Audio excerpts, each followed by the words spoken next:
آپ صلی اللہ علیہ وآلہ وسلم کا ارشاد ہے، اے معاذ، میں تمہیں وصیت کرتا ہوں اللہ سے ڈرتے رہنا، سچی بات کہنا، وعدہ پورا کرنا، امانت ادا کرنا، خیانت چھوڑ دینا، یتیم پر رحم کرنا، پڑوسی کی حفاظت کرنا،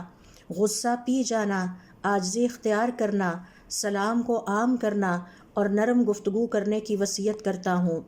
ایمان کو لازم پکڑنا، قرآن میں تفقہ حاصل کرنا، آخرت سے محبت کرنا، حساب کے قریب ہونے کو یاد رکھنا، لمبی امیدیں چھوڑ دینا اور نیک عمل کرتے رہنا۔ اے معاذ، میں تمہیں اس بات سے بھی روکتا ہوں کہ کسی مسلمان کو گالی دو، سچے شخص کو جھٹلاؤ، جھوٹے کی تصدیق کرو یا کسی عادل امام کی نافرمانی کرو۔ اے معاذ، مریض کی عیادت کرتے رہنا، بیواؤں اور کمزوروں کی حاجت پوری کرنے میں جلدی کرنا، فقراء و مساکین کے ساتھ بیٹھنا، لوگوں کے ساتھ انصاف کرنا، اپنے نفس کے خلاف بھی حق بات کہنا، اللہ کے معاملے میں کسی ملامت کرنے والے کی ملامت سے نہ ڈرنا۔